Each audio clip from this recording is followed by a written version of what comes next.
Diana, Mikhail, welcome to our exhibition.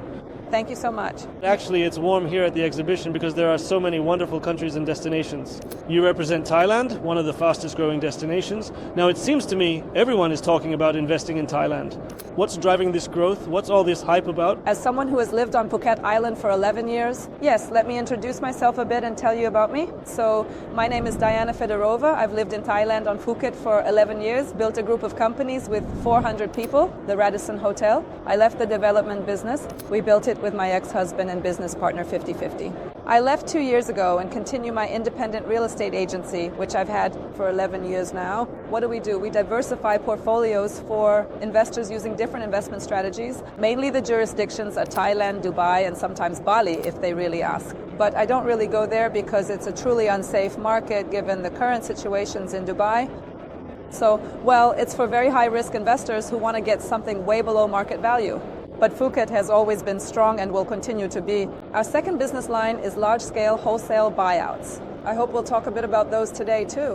When we go in with investors for a large volume of apartments, and because of that, we get them way below market price by 20% to be exact. And of course, the investors' returns are completely different due to the lower entry point. And third, I consult developers on the implementation of their projects in Phuket since I myself was a developer in the past, and such competent people are very hard to find because if you're already a developer, you just go and build, and there's no point in consulting new players on the market, creating competition for yourself. Since I'm no longer in that field, I can easily sell land and joint ventures.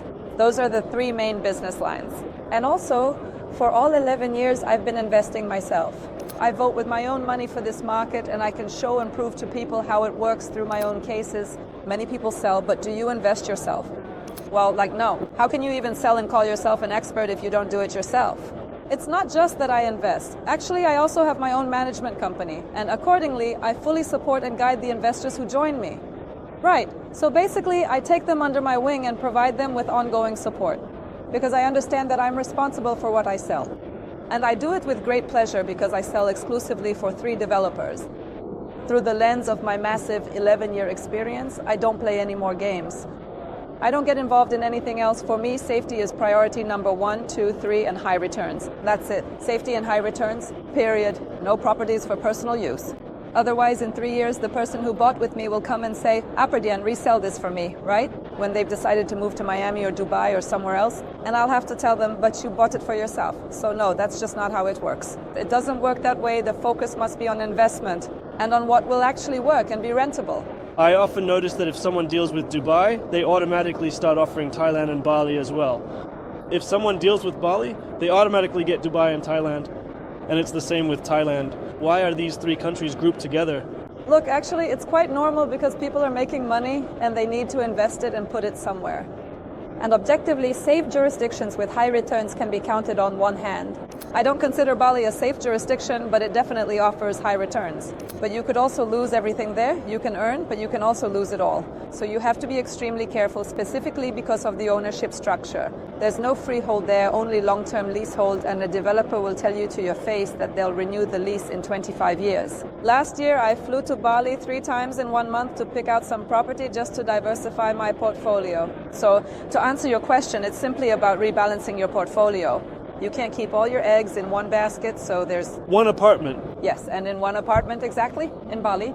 So I asked the developer, okay, how exactly will you renew my ownership rights in 25 years? Is that documented somehow? Or is it just verbal? He just promises? Exactly. And I asked, how does the process work? And he says the landowner from whom he leases the land, since he doesn't buy it outright, sits down. He sits down himself, and then the investor sits down. And do you know what they do? They negotiate. In 25 years, they've reached an agreement.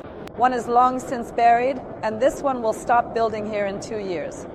Because he's basically a brand new developer with no track record. Only one interested party will be left? Exactly, only the investor remains, and naturally no one will renew anything for them. So people objectively and completely underestimate their risks when entering the Bali market. As for Dubai, it has long since ceased to be just a resort destination. Dubai is truly a global financial hub.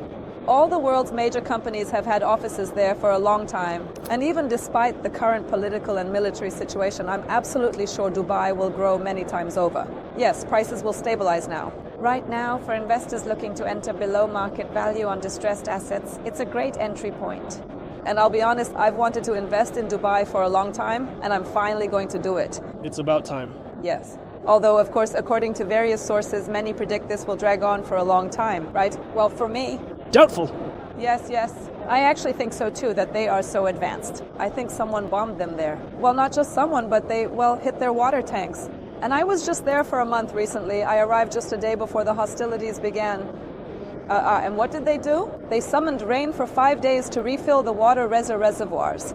Those guys didn't lose their cool at all. I was told that they actually have a street where they can make it rain on demand. Pretty incredible, isn't it?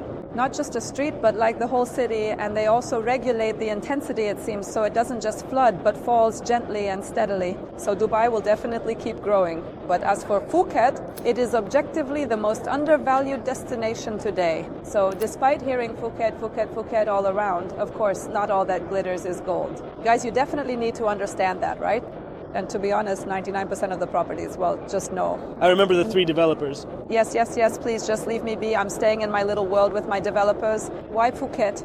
Because first of all, it's an island with limited land resources and you can't build anything on 70% of it. Those are national parks. And there's only this much land left, which is also not that easy to, develop. The real estate that actually appreciates and gets rented out is only the property right on the first coastline, meaning the 500-meter boundary zone within walking distance. Anything beyond 500 meters, I don't even look at, I don't go there, because this is what people come for and this is what they need.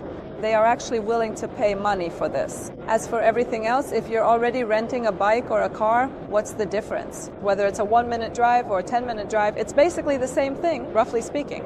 But your maintenance costs will be the same. You still have to change the linens and towels in both places, do the check-in and check-out, but your margin will be incomparably different. That's the first point. The second point is, of course, the tourist flow. 18 million tourists actually come to Phuket year after year. And this number keeps growing and growing every year. A new international airport will be built, which will have double the capacity, handling up to 40 million tourists. Besides that, the season is year-round. So if we take, for example, Georgia or Northern Cyprus, I just flew back from a congress in St. Petersburg, and they were all talking about Northern Cyprus again. Man, guys, it's an unrecognized jurisdiction, and the seasonality is just brutal. Prices are very high. It will operate for 3 to 4 months a year at most, and then what do you do? And why are they all talking about it? Because they don't know about other opportunities in the world. But our season is all year round. Arabs come to us in the low season from May to October, specifically Arabs and Indians. Russians only go from October to May. For winter, yeah. Yes, and Europeans. And in the low season, yes, there's a myth about the rainy season, but those rains mostly happen at night. For 2 or 3 hours. Exactly, 20 minutes to be honest. And once it's over, you have this freshness. The flowers are fragrant again. There's this light breeze, and it's constantly a little bit cloudy. There isn't that constant exhausting heat there, although the water and air temperatures are basically the same all year round. Plus 30 degrees, 26 at night, 30 during the day, and the water is 28. Perfect. Nothing changes at all. On the island's coast, some waves appear, so in the low season, it's not as easy to swim, but you can surf a bit. But overall, people still absolutely love coming here, and there are beaches where there are no waves at all.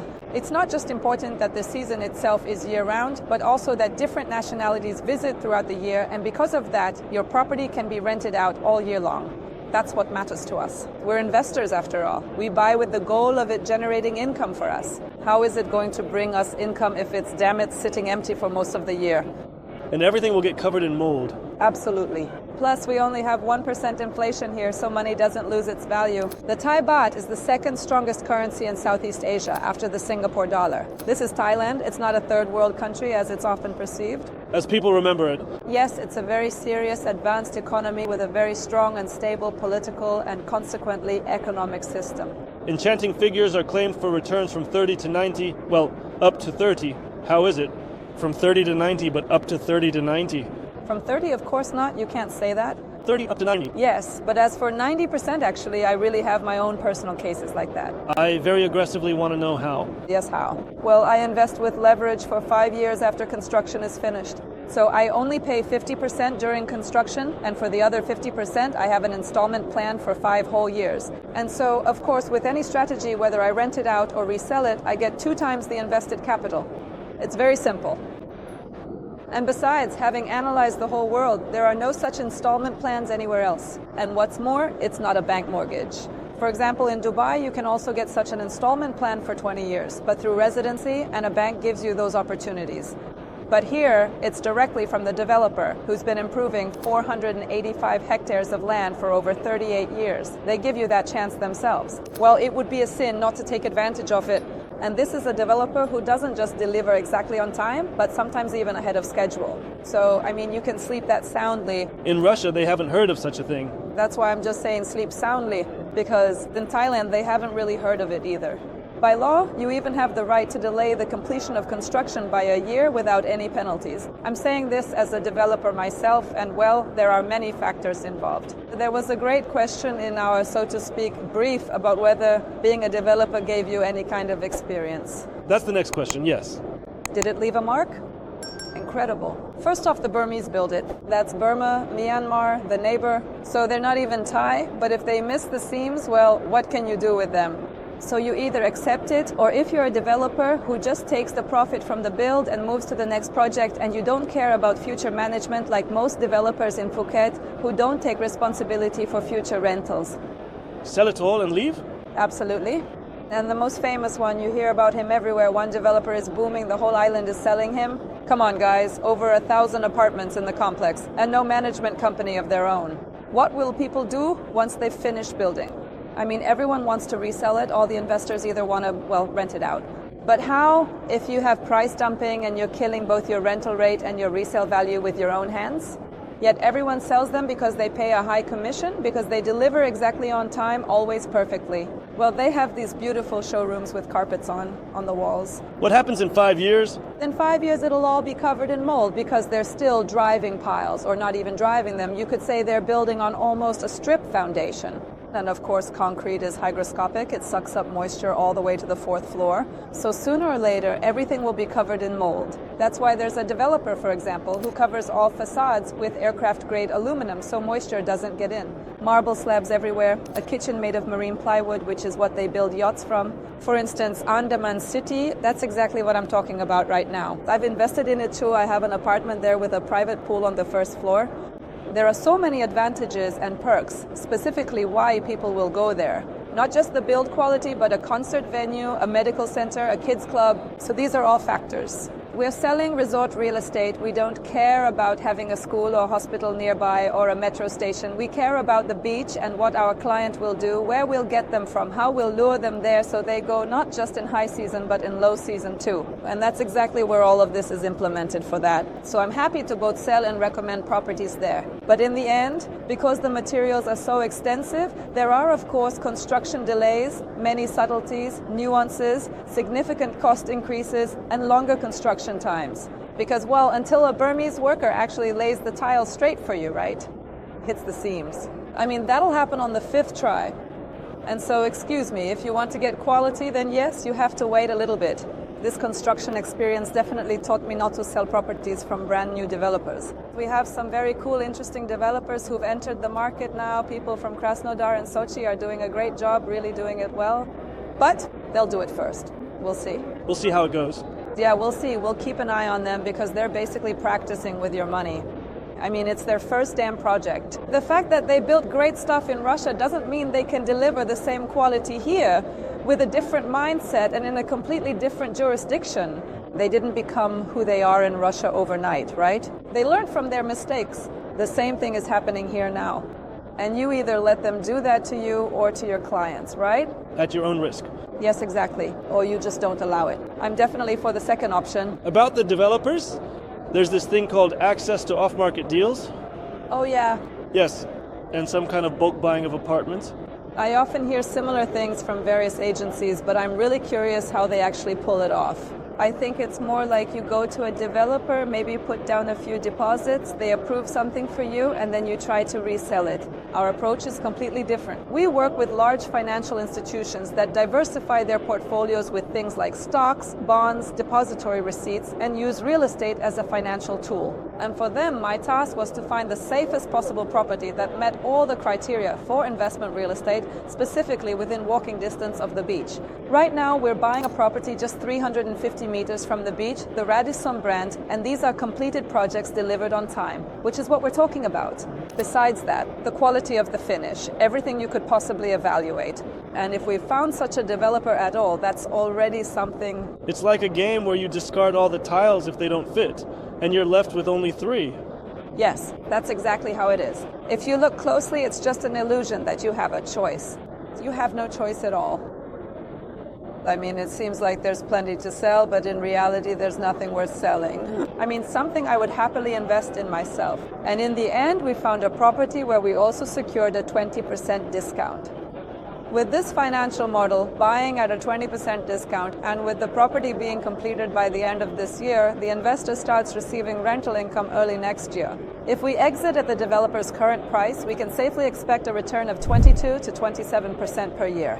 If we rent it out, we get 9 to 12% annual return in foreign currency with a stable 1% inflation rate. And that's specifically because we're buying so far below the market price. So if someone tells you you'll earn 12% on Phuket real estate just by buying standard off plan, well, our model shows 9%, and that's even with a 20% discount. So yeah, just be a little bit vigilant here. And what's the entry threshold? Starting at just $127,000, meaning it's a gorgeous apartment, fully finished and furnished in a 5-star resort near the beach. Well, I mean, I can say that in 10 years I haven't seen such a wonderful offer, one that's so eco-friendly, so transparent, so secure, and just really attractive for an investor. We've already, within this specific project, secured more than 80 apartments with our investors. Then, even now, for another month or two, we'll be continuing to buy them up. I'd like to ask about some specific recent cases, something along the lines of, for example, person X came in, purchased several different properties for a certain amount of money, and then, about a year later, they received amount X back. Well, for example, a young woman, or rather a family, husband and wife, they used to come all the time and stay at Mai Khao in Anantara. Mai Khao is near the airport, and there are good 5-star hotels there, but they don't really have much infrastructure. And they'd always heard about Bang Thao, but they'd never actually been there. And then they stay in one of the apartments managed by my company with a private pool and a sea view. Everything was just beautiful, right in the heart of our lovely lagoon area.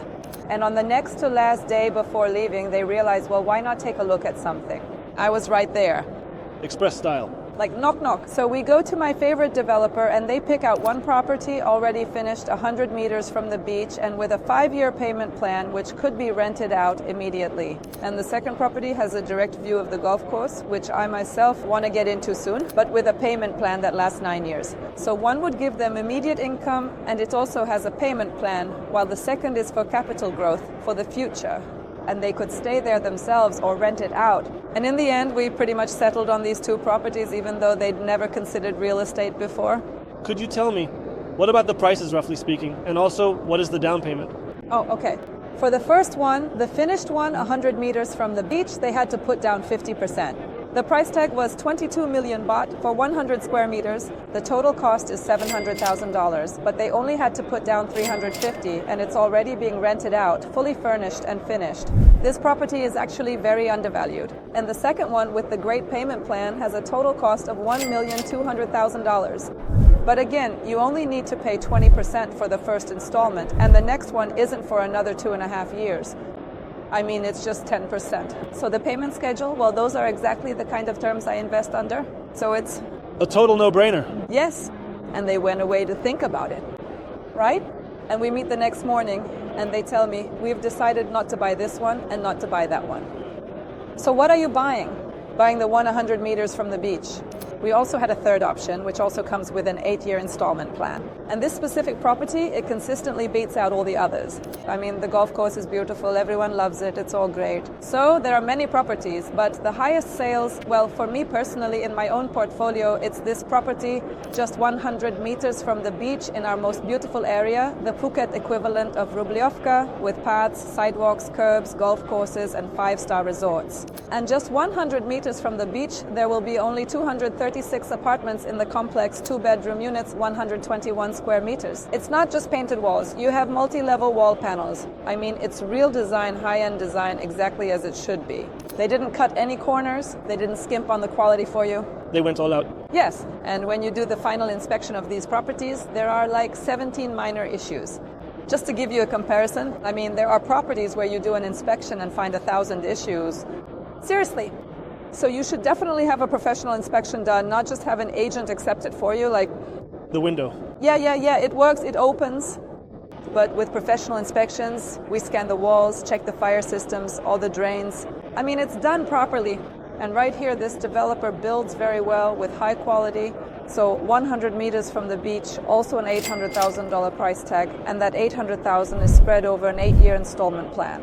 You make the first payment, well, first a $3,000 deposit, then the contract takes a month and a half to prepare. Roughly speaking, the contract is ready in 2 weeks, and then after those 2 weeks, you have a whole month to review it, sign it, and make that first payment. By the way, in Thailand, another major advantage is the availability of freehold ownership, meaning the property is 100% yours. One of the most common myths is that you can't buy in Thailand, that everything belongs to the king, all the land, and that we only have leasehold there. No, you can fully own your property and it can be inherited. And there is an alternative form of ownership, that is leasehold. That's when a long-term lease is granted for 30 years plus 30 plus another 30. And with this developer who has been building and developing for over 38 years, it's safe to invest with them, but with others, I wouldn't really recommend leasehold. I wouldn't recommend it at all. Honestly, I don't understand people who choose leasehold at all. Well, it's actually quite simple. There's actually an advantage for a certain category of citizens. It's not registered anywhere. Do tell. Well, Interpol won't find it. To put it in a nutshell, basically people buy it. It's also not split between husband and wife. Seriously? Yes. Well, for example, if it's in the wife's name, so you divorce your husband and that's it. The wife is happy. Yes, it stays with you. An interesting type of property. Yes. And also, of course, there's no KYC, no proof of funds required, so it's also very convenient. People can't really account for it. One last thing, I guess, we've talked about a lot of things. Give some advice directly to the camera. If someone hasn't decided on a country, a city, or a property type, what would you say to them from the heart? From the bottom of my heart, watch my video comparing different countries. I actually speak at conferences worldwide on analytics and comparing countries by inflation, capitalization, rental rates, jurisdictional safety, and much more. It's actually quite rare to find an expert who truly understands different areas all at once. This is because everyone naturally tends to promote their own specialty, but very few people really have the full picture. And on my YouTube channel, for instance, a video was recently released comparing Dubai, Bali, and Phuket on that same... The Golden Trio. Yes, I can send a presentation table and a video of my speech where I analyze many countries, like at a conference, via direct message. First of all, I recommend that you compare jurisdictional safety using actual numbers and statistics, and also compare other potential investment objects numerically as well, so you can make a more informed decision. And financial instruments in general, like fintech, to calculate all the risks. Anyway, reach out to Diana. Diana will handle everything. Diana will do the math. I have a fairly large team. I invest in fintech myself. I'm talking about IPO projects, trading, and so on. So I develop various investment strategies and portfolios, primarily for myself, and based on my results, people decide whether to work with Diana or not. And as a rule, it's 100% out of 100. So you don't stand a chance, guys. I'm already sold. Diana, thank you so much. This was such a heartfelt interview. It's a pleasure, Mish. Honestly, I didn't expect it. This interview just happened so unexpectedly with you. Yeah. And it's truly wonderful, really. Great. Thank you once again. Thank you very much. Awesome. We're waiting for everyone in Phuket.